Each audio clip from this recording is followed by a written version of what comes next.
external secret operator. So, how many of you heard of Kubernetes only? Let's not talk about ESO now. Kubernetes के बारे में कौन जानता है? Can you explain what is Kubernetes?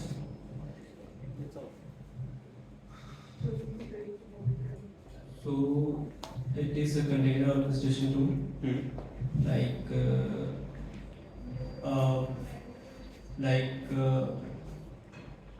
portable kitchen into how many times you want to replicate it. Something like that. Replicate portable kitchen comes, I think, Under the Docker, the container thing. Yes. And if you want to manage multiple portable kitchen, that comes Kubernetes. How I say this as you have flight, okay? Imagine flight as your container and as the airport as Kubernetes, which manages all your flights and all the things. And apart from that, I'm also a Kubernetes release team member for this version upcoming on April 17th, Kubernetes version 1.30. So let's welcome Rakesh on the stage. Rakesh? Yes.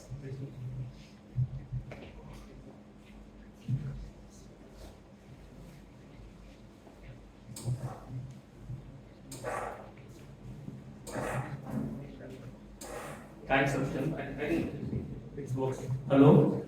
So, how was the session? Like, any feedback? How? I hope you're enjoying the session, right? Yes. And I think he explained very well about the Kubernetes. Thanks, Satyam, for that.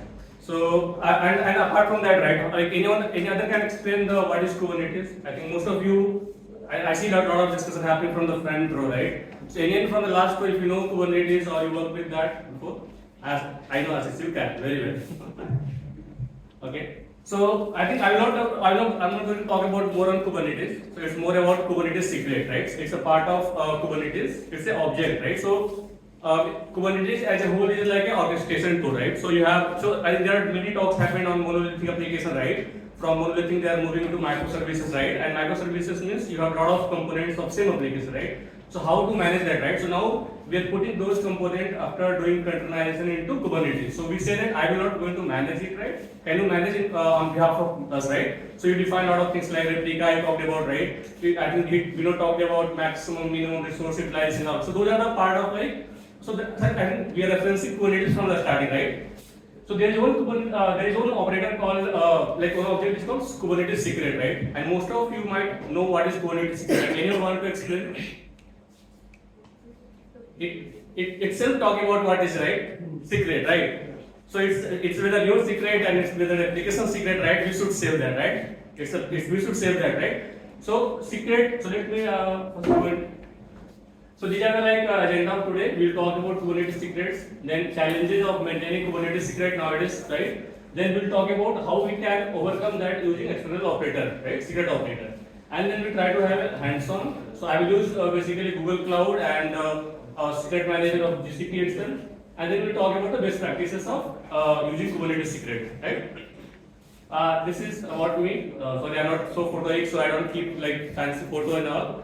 So I have 8 years of experience as a DevOps in cloud. I am multi-cloud certified, and I'm also like Kubernetes certified CK, CKD, and I'm preparing for CKs. I hope I can clear that in next quarter. So this is about Kubernetes secret, right? So Kubernetes secret basically helps you to store the sensitive information. Whether I think people are talking about application, right? And application must connect with some databases, right? Or third-party tool, right? For monitoring. Let's talk about New Relic, right? So New Relic is also a monitoring platform, right? So now they're providing a SaaS kind of application, right? So they will give you API key, and that API key you have to plug into Kubernetes or application. So how will you save that API key, right? That is very important, right? For production environment, for staging environment, right? So it's very important, right? So objects can be like token, database, credential, TLS keys, right? So when you talk about you heard about HTTP and HTTPS, right? When it happens that they do the TLS token sharing happens, right? When you communicate over a website, right? So all those things we are storing as a secret in Kubernetes, right? And you see, right? So whenever we create so every application we deploy via pod or deployment, right? And inside that deployment we wrap that Kubernetes secret, right? Either I will talk about how we can wrap that, right? quickly. So these are the uses of Kubernetes secret. Either we can expose as an environment variable, or we can use as an SSH key, or sometimes we use a secret, right, to pull images from container, right. So most of the time, right, we are not using cloud related artifact, right. It's maybe outside some different tools which are supporting you just to store your images, right. I'm talking about Kubernetes images, your application image. So how can we pull that images, right? It's by default we can't pull, right? Only public repos can be pulled, right, by default. So for any kind of private registry, whether it's your repo or any Docker registry, right, we should have a like credential, right? So we include those credentials in your application so that when we deploy application, it can pull your image and then it start deploying on the Kubernetes. So this is how the if you see the YAMLs, right? So how YAMLs. So there are multiple ways to create secret. So if you see, right, in the last, if you see here, right, I think. Okay. So if in the left side you see, right, we have API, right. So this is how we create a secret, right, using the manifest files basically. So there are multiple ways to create. So what we say, right, every Kubernetes object have a kind. Okay. So like you can see the kind is secret, right? Here we have kind equal to pod. Here we have kind equal to pod. So every object in Kubernetes have a kind, right? Just like we give a name to any person, right? Every person should be unique, right? Every object should be unique in Kubernetes. And how we declare, right? So if you use the manifest file, right? The YAML format of creating that, right? So we call it manifest file. So all the application you can wrap into multiple manifest files, right? So when you use manifest files, right? And this is the way you declare your username and password, right? So I know that we can't keep the plain password, right? Before that we do the base64 coded, right? We do the base64 code. Even, right, suppose that you created a YAML file, right, and you git push, right? When it push the file, it goes to your repository, right? So I know that some companies have the private repository, right? But even those private repositories are visible to other tenants in your company, maybe different departments, right? So you want to segregate that, right? So anyone who have access to the repo, right, and they can go to the manifest files and they can just like decode the file and they can get the username and password. So this is not the best practice we can do, right? We cannot follow. So if you have a secret, right, here we have a multiple ways to use that secret. So we can use secret as a file. You see here, right, we are trying to working. Okay. So here you see we have a secret, right? And here we are using that secret as we are saying that we are referencing that secret as a volume, okay? And we are trying to put this as a mount file. We are trying to put here. Here we are trying to use that secret as as an environment variable. So there are multiple ways we can create the secret, right? In your application, you need sometimes you need as a variable, sometimes you need to mount as a file. So this is the one. This is the issue with this approach, right? We have a second approach. Either you can use kubectl command to create a secret, right? You just go get to the Kubernetes control plane, right, and run kubectl secret generic, and you just put password and username. But how much password, how many secret I can remember myself, right? There are thousands of secret file, right? And there are thousands of versions can possible for that, right? It's keep on changing, right? We should, the best practice is to rotate the secret, right, time to time. So it's not possible to keep those secrets, right, somewhere locally or somewhere outside, right, and to maintain it. So again, this approach is also not going to work, right? So what's the solution, right? You can think about any solution that we can use to keep our secret safe. So the last few months, right, I worked for a client where I implemented this, and I learned during that time, right, because they were using the best practices of everything, right? So depending on the client, right, what kind of client you have, right? If you're working for a banking client, financial client, they wanted to keep everything private, right? So you don't have to do anything. So I got this experience by working for a client which is a banking client, so they keep everything is so secure, right, in their environment. I know that no one is able to go into their system, right? It's not, but still they want to keep that level of security, right? So we can overcome this, I think. So let's talk about. So these are the two challenges, right? We can have multiple challenges. Let's talk more challenges, right? One is the manual management of secret, right? Second is secret distribution, right? So we can have multiple seats. Nowadays companies are using multiple. So you know the cloud, right? Most of you know cloud, right? I think, and every cloud have their own service called Secret Manager, right? So AWS have AWS Secret Manager, GCP have GCP Secret Manager, right? And other tools also we have HashiCorp or Vault, which also help you to store the sensitive data and information. So distribution. So there are a lot of tools are there. How can we coordinate and distribute each other, right? Then secret rotation. as I talk, right, if I create manually and through manifest file, it's not possible to rotate the secret, right? And if you think about the cross cluster and multi cloud challenges, right? Now he's talking about multi. I think in Prometheus, right, he talked about multi cluster, right? Multi cluster, multi mode cluster, right? So if you have multiple cluster, right, how can you keep same secret, keep creating on multiple cluster, right? So it's not possible to create same secret multiple times, and you have columns of secret, right, to maintain, right? So I just need to hire an engineer to maintain the secret, right? And that's again you feel it's very tedious job to do, right? I want to switch, okay? Just because of job, not because of pay, right? So and then audit and compliance. So audit and compliance, right? Again, it comes when you use any cloud external management tool, right? Like Secret Manager or Google Secret Manager, right? They help you to do a lot of things. They can help you with all the logging, right? So suppose that someone has gone right and he edited the secret or he updated the secret, everything you will get as logs, right? That you can also produce with Prometheus and everything, right? In that way. So audit and compliance is not possible the way we are currently doing the secret management, right? So we need some tool which can help us to with all those, to overcome all these issues, right? So here comes a picture like external secret operator. Okay, so it's a little advancement of Kubernetes object, right? So as you know, right? So I can explain this in simple way, right? Someone is writing Python hello world, right? It's easy to write, right? You know Python hello world, you can iterate a list, right? But if I can ask you to write a comprehensive list, right? It's a little bit difficult to you, right? So in Kubernetes, right? When you think about pod, deployment, secret, replica state, right? Services, those are the inbuilt object of Kubernetes. They provide themselves, right? You don't need to do anything on the top of that. So there is a way why you can create your own objects in Kubernetes, right? So just to automate something, right? You need to create your own objects as per your company use case, your automations, right? So many places I have seen, right? They have a lot of operators are running, right? To export the logs, to other things, right? Which is not given by by any like companies. So similar way, right? Someone had built an operator and an open source operator. What he has done, right? He used Kubernetes concept on top of that with the help of Go language. He built kind of a add-on, right? Objects, right? What he does, right? So what he does basically, if you see here, right? Here we have a secret, right? This is the secret. Sorry, this is a Kubernetes cluster, and here your ESO is installed, right? What it does basically, right? It helps you to interact with any external tool sitting outside your cluster, right? It may be your AWS Secret Manager, GCP Secret Manager, or it can be your Vault. Right? So what it helps to do, right? It will say that it has some APIs inbuilt, right? And they are not going to give you all the codes, right? 100 lines of code, 1000 lines of code. They just wrap it into an operator. Just like you can say, it's again an object, just like secret is object, right? It's a different object in Kubernetes, right? So instead of I'm giving my code base to you, right? I will say use this function, right? Instead of writing 100 of function, right? I can give you a module, right? That is easy to use, right? From user point of view, right? But yeah, anyone can go and they can build their own operators. It's a little advanced feature of Kubernetes. So if you can see, right, later here. So again, right, what it says, right? ESO is a collection of custom APIs, and there are multiple objects inside that, right? This we call secret. External secrets, secret store, cluster secret store. I will talk about that, right?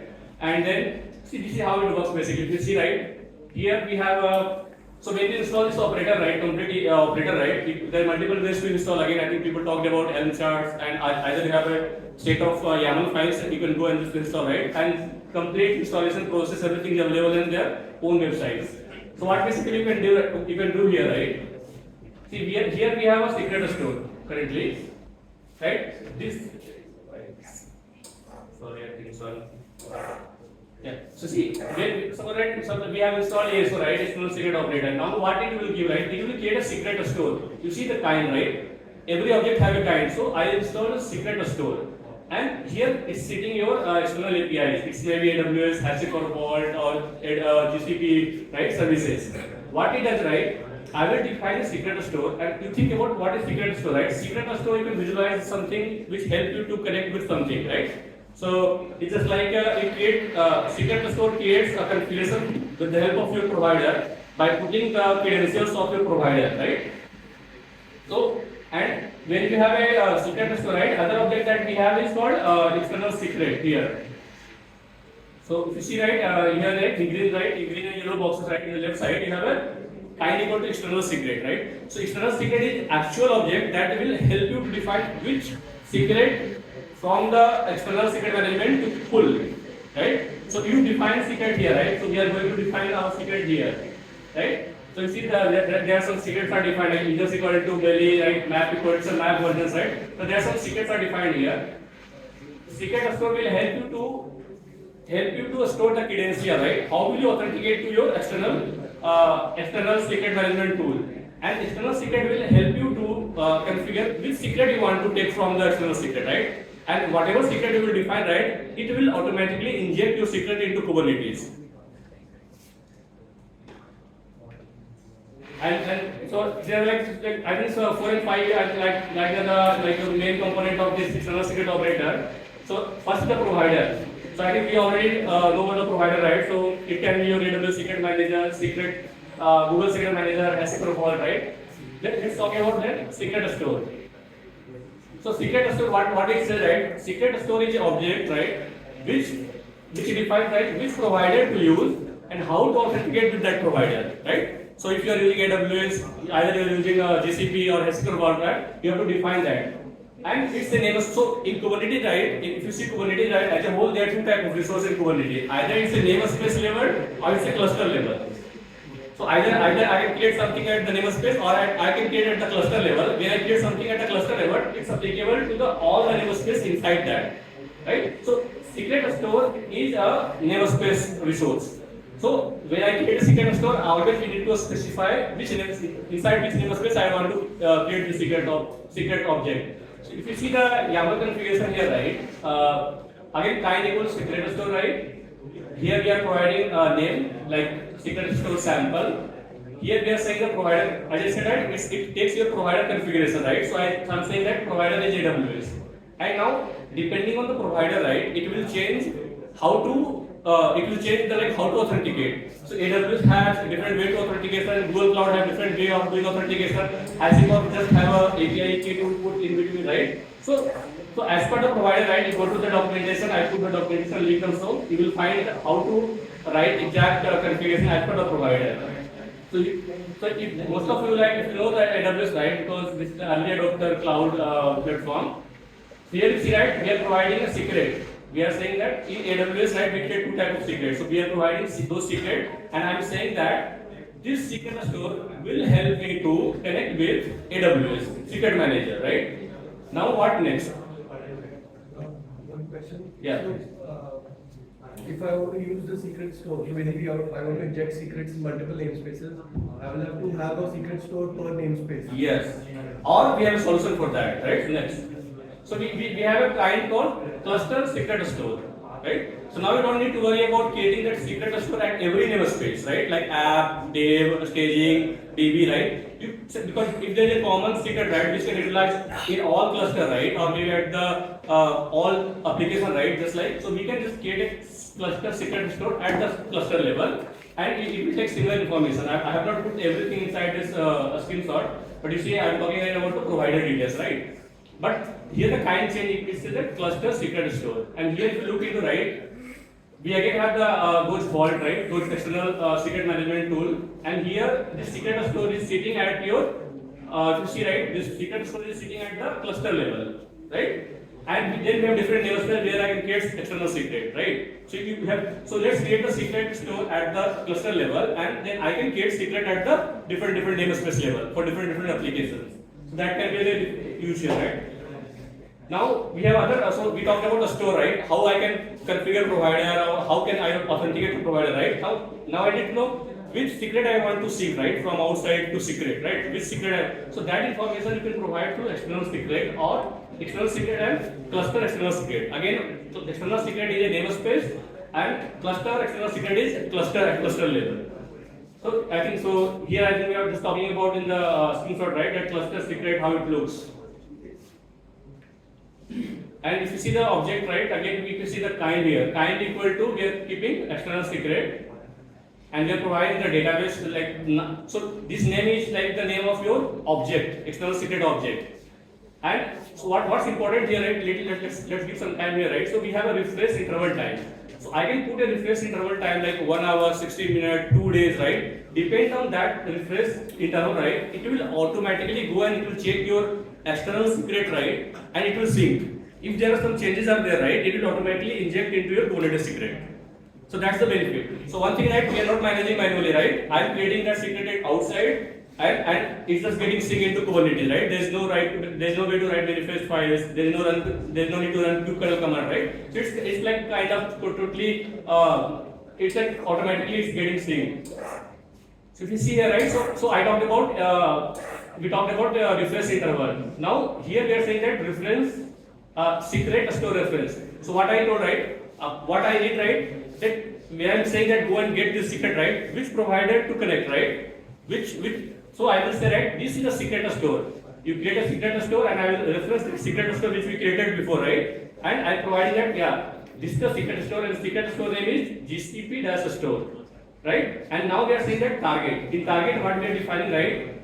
What is the name of Kubernetes secret it will create, basically, right? And then in data, right, we are providing that which secret to take from the outside. So here we are saying that database underscore user is the secret.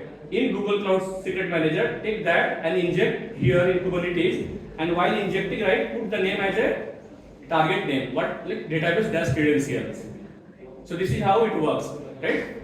Hope that makes sense a little bit, right? Like it's just a simple concept, right? So either you need to deep dive into the Kubernetes CRDs and external operators, right? Or if you just go and install and start using it, right? So only three important, I think, concept is there, right? External secret store, external secret of objects. Now what next? Let's see. So it also gives a way, right, that you create secret into Kubernetes, and I will push this back into your provider in Google Cloud or in AWS. I have not find any such use case currently in what I can see, right, where we can utilize this thing, right, where I have to create a secret in Kubernetes and it gets pushed back into your your external secret management. So I don't know, I don't visualize this use case, but still you can go and look into this. This is the recent changes they have done into their updated versions.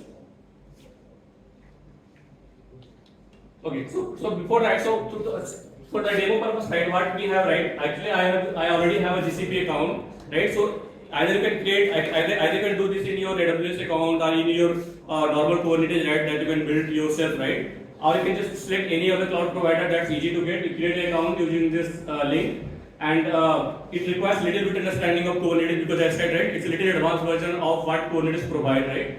And then you have to install GCP SDK, right? So GCP, every cloud have their SDK, like some libraries, right? You can use any libraries or you can use a command line tool. So it provides command line tool, right? Or you can use any flavor of library, Go, Python, Java, whatever you want, right? As per your own experience. Okay, so let me see if I can show you the demo, right? Maybe that makes more sense. But I will talk about the step that I'm going to execute, right, quickly. So this is how I am going to do, right? So I will set up some of the variables, right? Like we are talking about which GCP project to use, which zone, which service account, and Kubernetes namespace, and then service account. Then I will create a GKE cluster, right? A state. I have created, because creating a cluster it takes around 5 to 7 minutes, so I already have a cluster running. Now we have created a cluster, and now you fetch that credential, right? So that you can run the kubectl command from your local.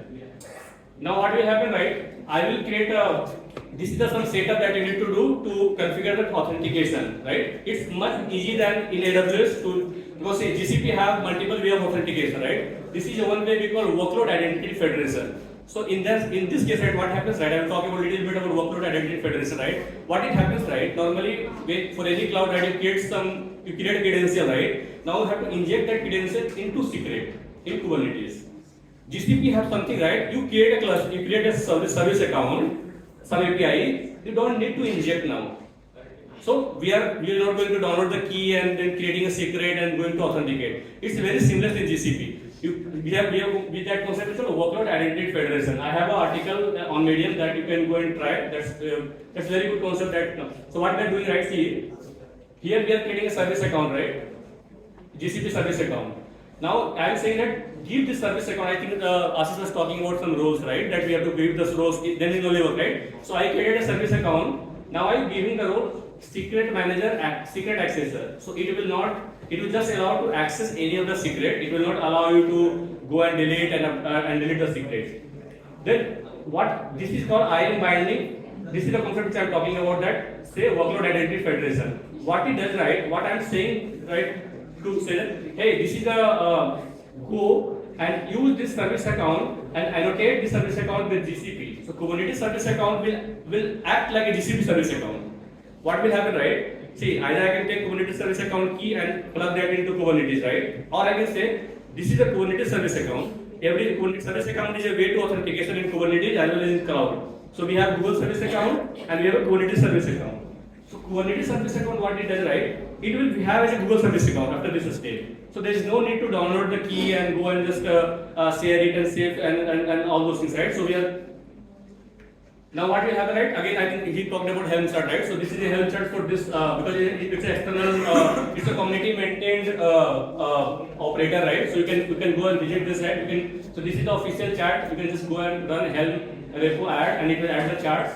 You run the Helm update, and next, right, what you have to do, right? You have to just install. So what I'm saying that here, right, we're talking about how to install that secret operator tool. Actually, so we are adding the chart. Now we are installing this state. And now after installation, right, it will take around 2 to 3 minutes. Now we can run the kubectl git and namespace external secret where it install every resources.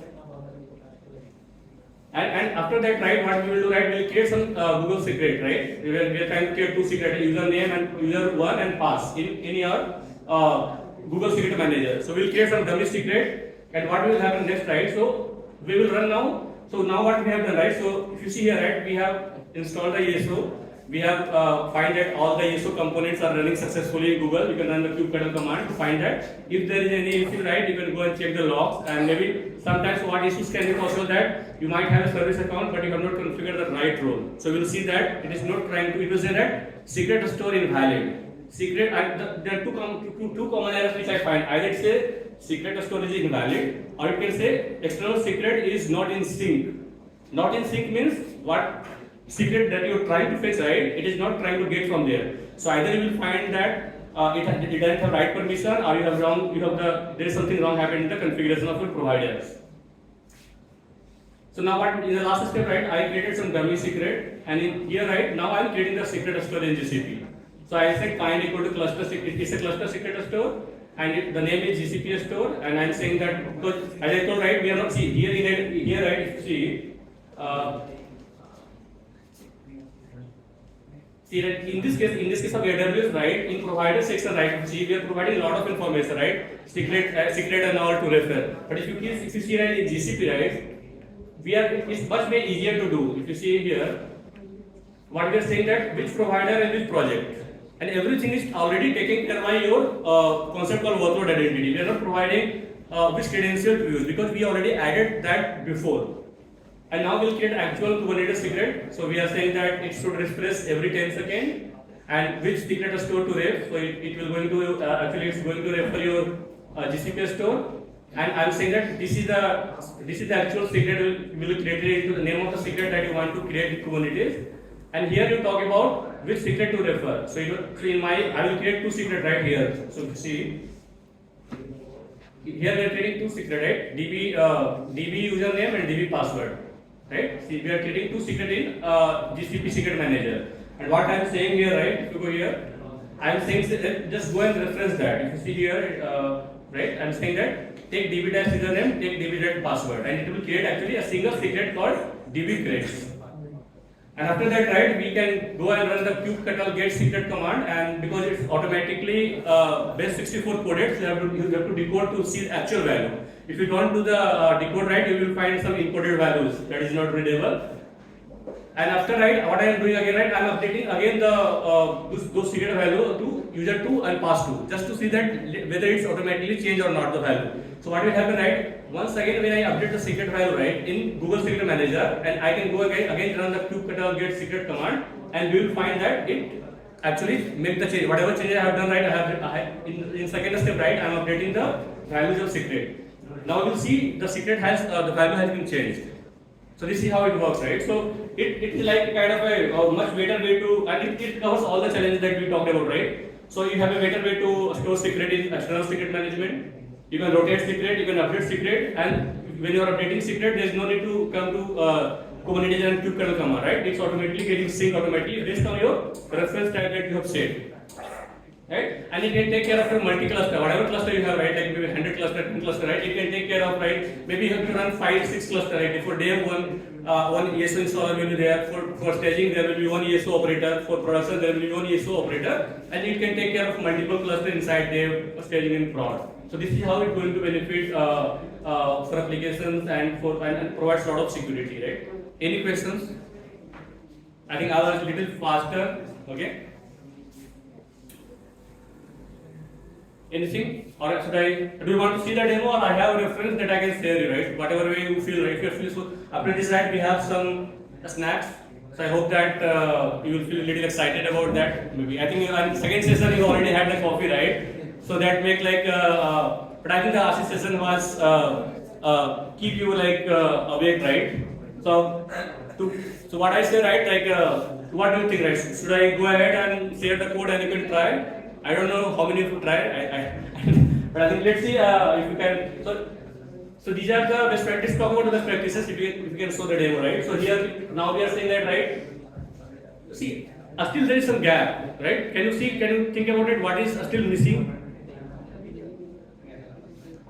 We are still missing one important thing in still after doing this much of that operator, right? We are still missing something. Anyone can think about that? What we are missing? What we are missing here, right? That even when either you create secret through automated way, right? Still your secret is not encrypted.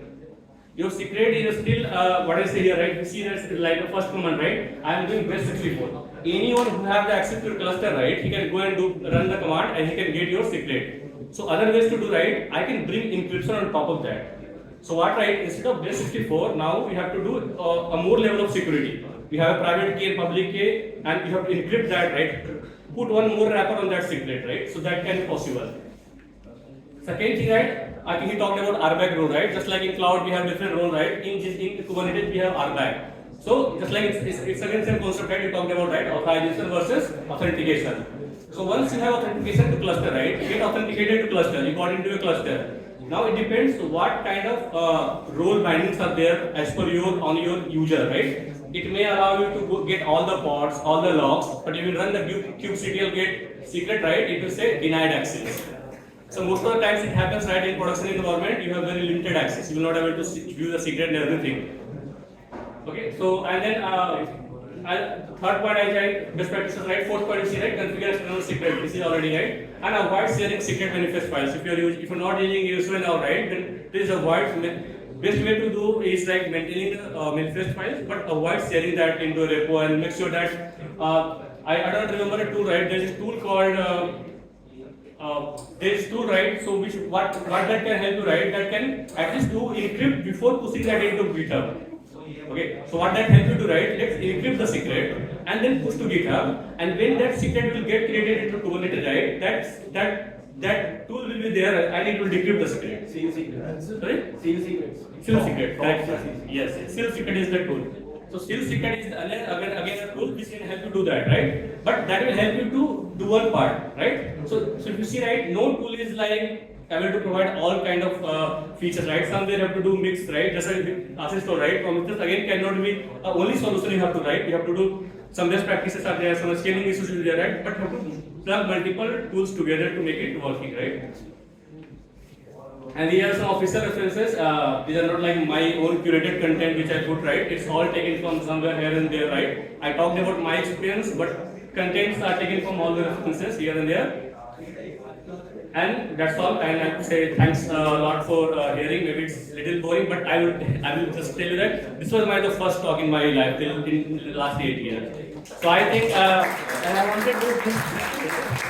So I was very nervous, but again I think this is the chance, right? And you know how I got this opportunity, right? Again I got this opportunity by ASIS. They asked for a space, right? And then someone told me, Rakesh, we want a speaker, right? Can you find someone, right, in your team?